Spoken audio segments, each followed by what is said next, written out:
지금 붙잡고 있는 그것 끝까지 지켜줄 거라 믿고 계십니까? 자식일까요? 돈일까요? 아니면 아직 남아있는 건강일까요?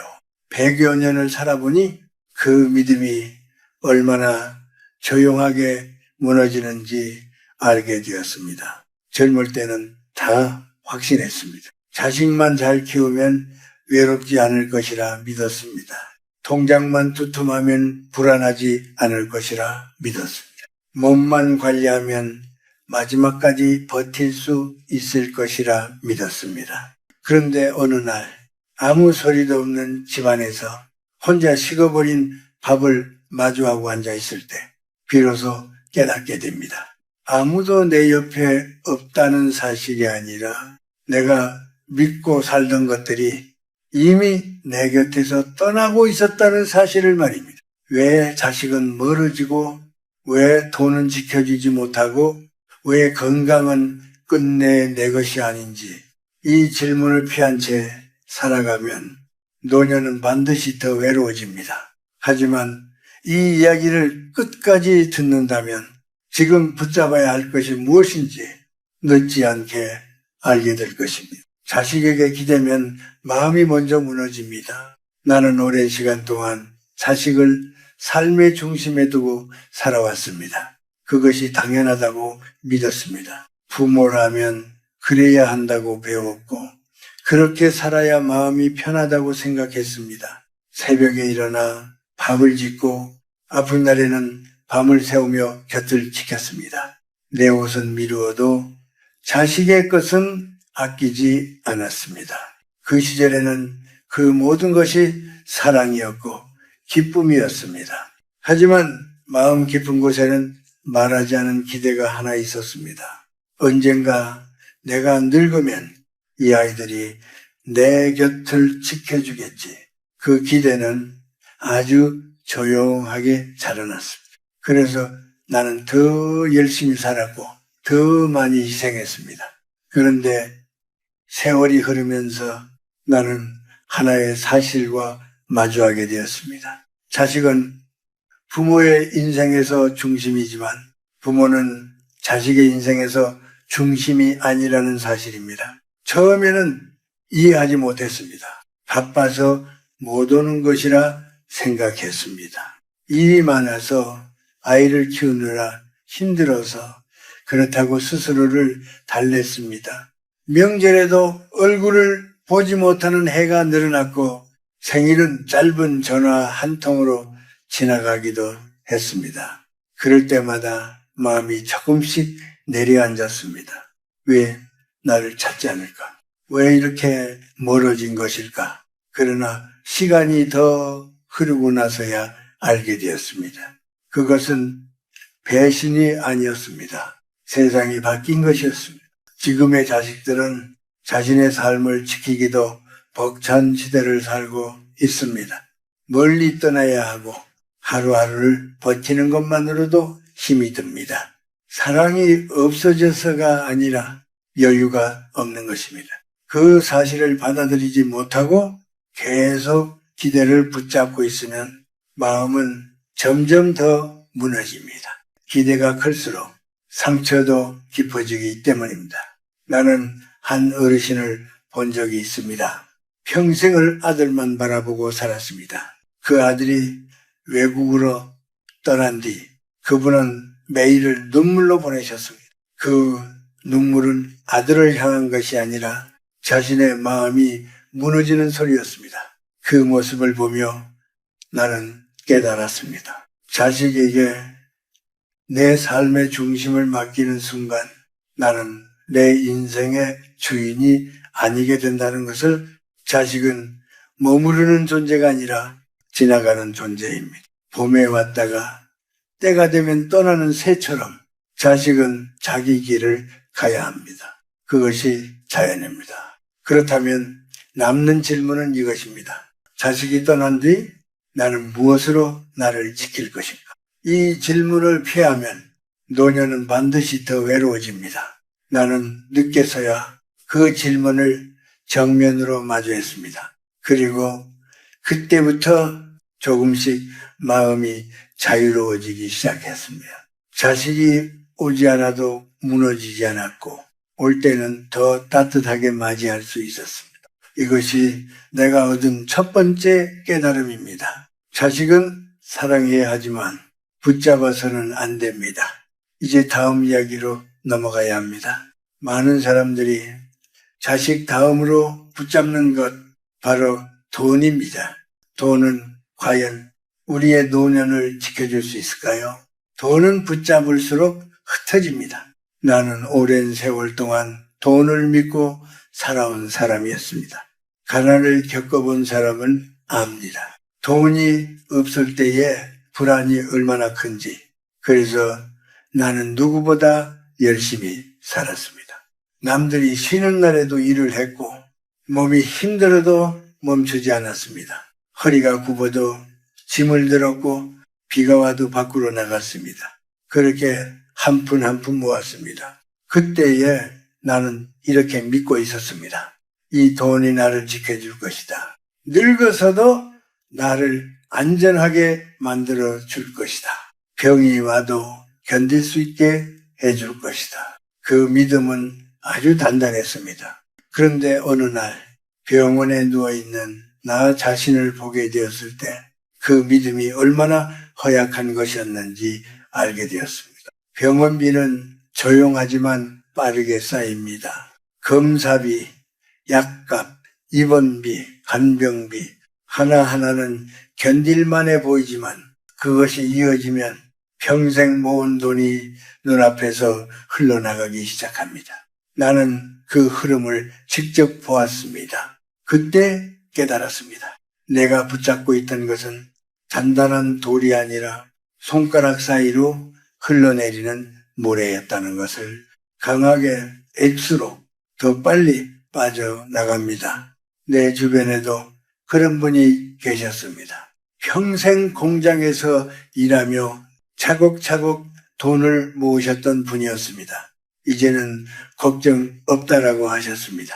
그런데 어느 날 아내가 갑자기 병으로 쓰러졌습니다. 병원 생활이 길어지면서 그 많던 돈이 순식간에 사라졌습니다. 남은 것은 통장의 숫자가 아니라 마음속의 허무였습니다. 그 이야기를 들으며 나는 아무 말도 할 수 없었습니다. 왜냐하면 그것이 남의 이야기가 아니었기 때문입니다. 여기서 한 가지를 분명히 말씀드리고 싶습니다. 돈이 필요 없다는 이야기가 아닙니다.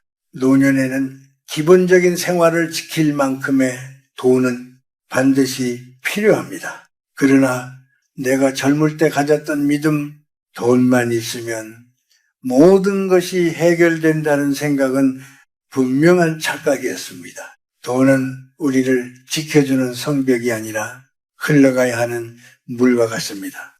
어디로 흘려보내느냐에 따라 남는 것이 달라집니다. 쥐고만 있으면 불안이 되고 잘 쓰면 기억이 됩니다. 나는 뒤늦게 알게 되었습니다. 사람과 함께 나눌 시간, 따뜻한 식사 한 끼, 작은 여행의 기억, 이런 것들이 오히려 오래 남는다는 것을, 반대로 아끼고 또 아껴서 남겨두었던 돈은 결국 병원에서 사라졌습니다. 한 푼도 남지 않았습니다. 그래서 지금은 이렇게 생각합니다. 돈은 지키는 것이 아니라 쓰는 방향을 선택하는 것이라고. 그렇다면 이제 다시 질문이 남습니다. 돈도 끝까지 지켜주지 못한다면 우리는 무엇을 믿고 살아야 하는가? 많은 사람들이 마지막까지 붙잡고 싶은 건 바로 건강입니다. 그러나 그 건강조차 우리 뜻대로 되지 않는 순간이 반드시 옵니다. 건강은 붙잡으려 할수록 멀어집니다. 나는 오랜 세월 동안 건강만은 내가 지킬 수 있다고 믿었습니다. 운동을 했습니다. 비가 오나 눈이 오나 걸었습니다. 기름진 음식은 피하고 몸에 좋다는 것은 찾아서 먹었습니다. 주변 사람들도 말했습니다. 선생님은 오래 사시겠습니다. 그 말을 들을 때마다 나는 마음속으로 확신했습니다. 그래도 나는 괜찮겠구나.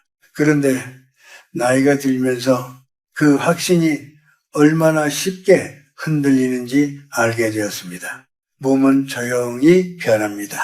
처음에는 잘 느껴지지 않습니다. 그러다가 어느 순간 갑자기 낯설어집니다. 계단을 오르는 것이 힘들어지고 손에 힘이 빠지고 하루가 끝나면 몸이 쉽게 지칩니다. 나는 그 변화를 늦게 알아차렸습니다.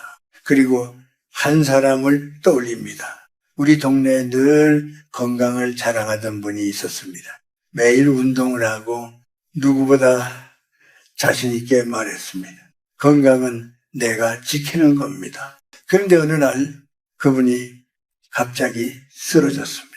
아무도 예상하지 못한 일이었습니다. 그 모습을 보며 나는 깊이 깨달았습니다.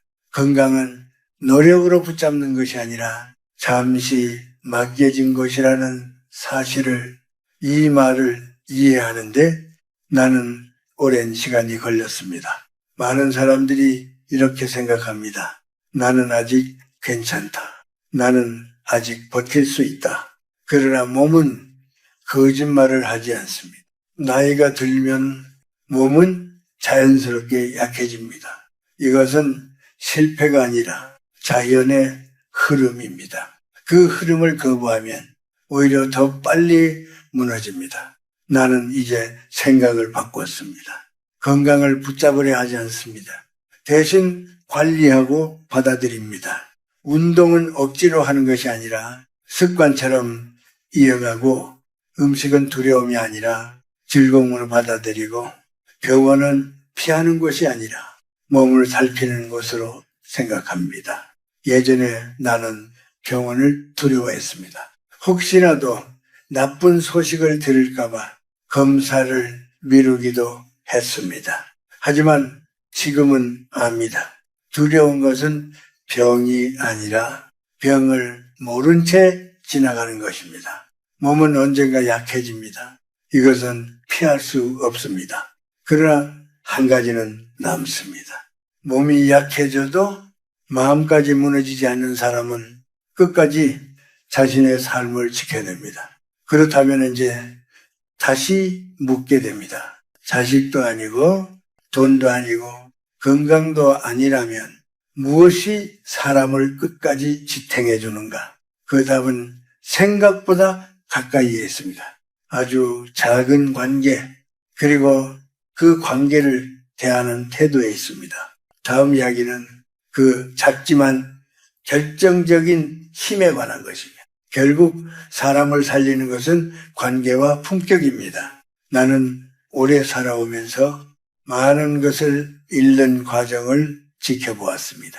자식은 멀어지고 돈은 흩어지고 건강은 예전 같지 않게 됩니다. 그때 비로소 남는 것이 무엇인지 보이기 시작합니다. 사람입니다. 그리고 그 사람을 대하는 나의 태도입니다.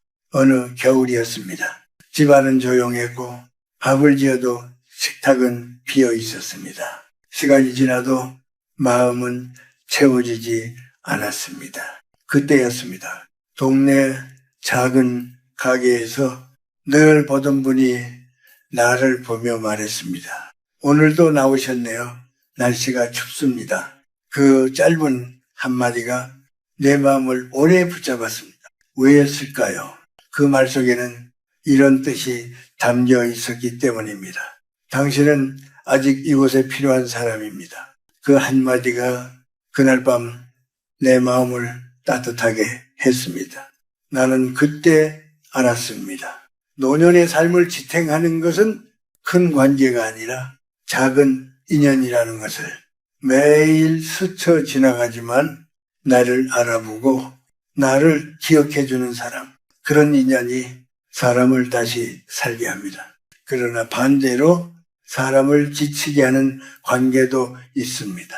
늘 불평하고 세상을 원망하고 누군가를 탓하는 사람, 그 이야기를 듣고 돌아오면 마음이 무겁고 아무것도 하고 싶지 않게 됩니다. 나는 늦게서야 깨달았습니다. 내 나이가 이미 많이 되었는데 왜 아직도 다른 사람의 짐을 대신 들고 있는가? 그날 이후 나는 조용히 관계를 정리하기 시작했습니다. 그러자 놀랍게도 마음이 훨씬 가벼워졌습니다. 사람의 마음에도 정리가 필요합니다. 집 안의 물건을 정리하듯 관계도 정리해야 합니다. 그렇게 해야 따뜻한 인연이 더 또렷하게 남습니다. 그리고 한 가지가 더 있습니다. 관계만으로는 부족합니다. 그 관계를 지탱하는 힘이 있어야 합니다. 그것이 바로 품격입니다. 많은 사람들이 나이가 들수록 더 남의 시선을 의식합니다. 좋아 보이려 애쓰고 젊어 보이려 애쓰고 자신을 꾸미려 합니다. 그러나 그런 노력은 오히려 사람을 더 지치게 만듭니다. 진짜 힘은 자연스럽게 자신을 받아들이는 데 있습니다. 나는 한 분을 기억합니다. 항상 같은 옷을 입으셨지만 늘 단정했고 작은 장식 하나로 자신을 표현하셨습니다. 그분은 화려하지 않았지만 많은 사람들이 존중했습니다. 왜냐하면 그 안에 흔들리지 않는 태도가 있었기 때문입니다. 그것이 품격입니다. 품격은 남에게 보이기 위한 것이 아니라 자신을 지키기 위한 것입니다. 이 두 가지, 따뜻한 관계와 조용한 품격이 있다면 혼자 있어도 사람은 무너지지 않습니다. 그렇다면 이제 마지막으로 남는 질문이 있습니다. 모든 것이 줄어들고 사라지는 시간 속에서 사람은 무엇으로 하루를 보내야 하는가? 그 답은 멀리 있지 않습니다. 바로 오늘입니다. 노년을 지탱하는 마지막 힘은 오늘을 사는 능력입니다. 나는 오랜 세월을 살아오며 마지막에 남는 것이 무엇인지 계속해서 묻고 또 물었습니다. 자식도 떠나고 돈도 줄어들고 건강도 예전 같지 않은 시간 속에서 사람은 쉽게 이렇게 생각합니다. 이제 내 인생은 끝난 것이 아닐까. 나 역시 그런 생각을 한 적이 있습니다. 아침에 눈을 떠도 해야 할 일이 떠오르지 않고 누군가를 기다리게 되며 시간이 길게 느껴지는 날들이 이어졌습니다. 그때 깨달은 것이 있습니다. 사람을 다시 살게 하는 것은 큰 변화가 아니라 아주 작은 하루라는 사실입니다. 나는 한 어르신을 알고 있습니다. 젊을 때는 많은 사람을 이끌던 분이었습니다. 그러나 일을 내려놓고 나서는 하루 종일 집에 머무는 시간이 길어졌습니다. 찾아오는 사람도 줄어들고 할 일도 줄어들면서 마음이 점점 가라앉았습니다. 그러던 어느 날 동네에서 작은 일을 돕게 되었습니다. 누군가가 말했습니다. 와주셔서 든든합니다. 그 한마디에 그분의 얼굴이 달라졌습니다. 왜였을까요? 아직 내가 필요한 사람이라는 것을 느꼈기 때문입니다. 그날 이후 그분은 매일이 달라졌습니다. 나는 그 모습을 보며 확신하게 되었습니다. 노년을 살게 하는 힘은 큰 성공이 아니라 작은 역할이라는 것을 누군가에게 말을 건네는 일, 잠시 손을 보태는 일, 하루를 정성껏 보내는 일, 이런 사소한 것들이 마음을 다시 밝히기 시작합니다. 그리고 또 하나 중요한 것이 있습니다. 후회입니다. 많은 사람들이 지나간 시간을 붙잡고 살아갑니다. 그때 내가 왜 그 말을 못했을까? 왜 그렇게 살았을까? 그 생각이 반복될수록 마음은 점점 더 무거워집니다.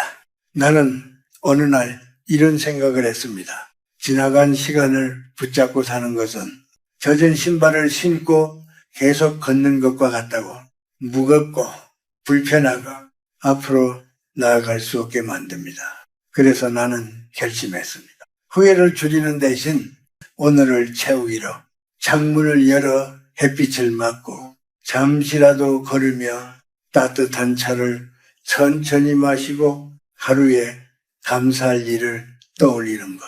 이런 작은 행동들이 쌓이면은 마음은 다시 움직이기 시작합니다.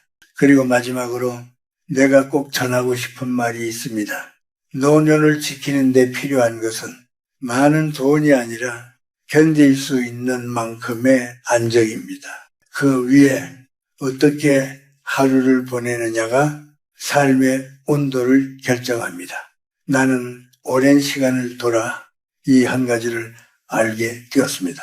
오늘을 잘 살면 내일은 덜 두렵습니다. 오늘이 무너지면 모든 것이 함께 흔들립니다. 그래서 나는 조용히 이렇게 말하고 싶습니다. 오늘을 사십시오. 어제는 이미 지나갔고 내일은 아직 오지 않았습니다. 오늘이 당신을 지켜줍니다. 마지막에 남는 것은 결국 단 하나입니다. 나는 이 긴 이야기를 통해 같은 질문을 붙잡고 여기까지 왔습니다. 무엇이 끝까지 남는가? 자식은 떠나고 돈은 흩어지고 건강은 서서히 약해집니다. 그래서 우리는 흔들립니다. 그러나 그 모든 시간을 지나고 나면 비로소 보이기 시작합니다. 사람을 끝까지 지켜주는 것은 거창한 것이 아니라는 사실을 자식을 붙잡으면 마음이 무너지고 돈을 붙잡으면 불안이 커지고 건강에 집착하면 두려움이 깊어집니다. 하지만 작은 관계를 지키고 나의 태도를 잃지 않으며 오늘을 놓치지 않는 사람은 끝까지 무너지지 않습니다. 나는 이것을 아주 늦게 알았습니다. 그래서 지금 이 말을 남깁니다. 자식에 기대지 마십시오. 돈에 매달리지 마십시오. 건강을 과신하지 마십시오. 대신 사람을 지키고 마음을 지키고 오늘을 지키십시오. 그것이 노년을 따뜻하게 만드는 길입니다. 혹시 이 이야기를 들으며 마음에 남는 한 가지가 있었다면 짧게라도 남겨보십시오. 오늘을 살기, 관계 지키기, 마음 단단히 기대 내려놓기.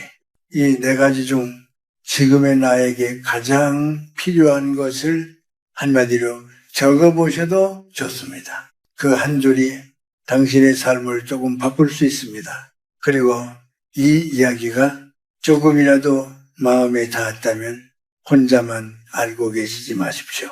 같은 길을 걷고 있는 사람에게 조용히 전해주셔도 좋습니다. 이 채널을 통해 앞으로도 삶에 필요한 이야기를 차분히 나누겠습니다. 다음 이야기에서도 다시 함께 하시기를 바랍니다.